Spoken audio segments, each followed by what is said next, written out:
جہاں ایک طرف ہر طرف رمضان کی رونقیں اور عید کی تیاریاں جاری ہیں، وہیں راجدھانی دلی کی تہاڑ جیل میں بھی اس کی کچھ کم رونق نہیں ہے۔ جیل انتظامیہ کی طرف سے اس بات کے پورے انتظامات کیے گئے ہیں کہ روزے دار قیدیوں کو کسی طرح کی دشواری نہ ہو اور وہ عبادت کر سکیں۔ شام ڈھلتے ہی تہاڑ کی تقریباً ہر جیل میں اسی طرح کا منظر ہوتا ہے۔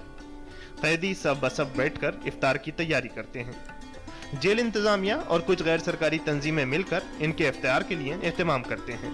ٹائم بھی جو بھی سہیوگ ہوتا ہے، پھل فروٹ جتنے بھی ہوتا ہے، کیلے سے لے کے ہر چیز، جو بھی چھوٹی سے بڑی چیزیں، سارے چیزیں پرشاسن سپورٹ کرتی ہے، ٹھیک ہے۔ اور اس میں جو بھی ہیلپ چاہیے، روزہ بیرنگ الگ بھی کھلواتی ہے، الگ جتنے بھی روزے دار ہیں ان کے لیے الگ بیرنگ بنائی جاتی ہے، اور جتنے بھی برف کا انتظام ہے وہ سارے انتظام کرتے ہیں۔ نماز کا جہاں تک کے تعلقات ہے، اس کے لیے روزہ بیرنگ ہال کے روپ میں ہم لوگ کو دے رکھا گیا ہے، اسی کے اندر ہم لوگ نماز بھی پڑھتے ہیں، اور افطار کے لیے تو نیچے کرتے ہیں۔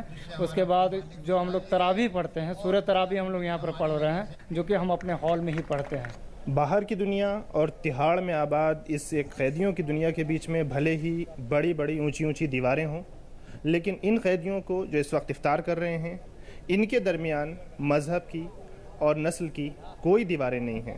یہاں بہت سارے ایسے قیدی بھی ہیں جو مسلمان نہیں ہیں، لیکن اپنے مسلمان روزے دار بھائیوں کے ساتھ دینے کے لیے روزہ رکھ رہے ہیں۔ دیکھیں، قریب 3000 کے قریب ہمارے ایسے مسلم بھائی ہیں، ہندو بھائی بھی ہیں اس میں، جو کہ روزے رکھتے ہیں۔ کافی سارے نان مسلم ہیں جنہوں نے روزہ رکھا ہوا ہے، اور وہ بالکل ایک، اگر ہندو مسلم سوہاد کی بات دیکھنی ہے تو مجھے لگتا نہیں کہ جیل سے اچھا کوئی اگزامپل ہے۔ افطار کے بعد باجماعت نماز کا بھی اہتمام رہتا ہے۔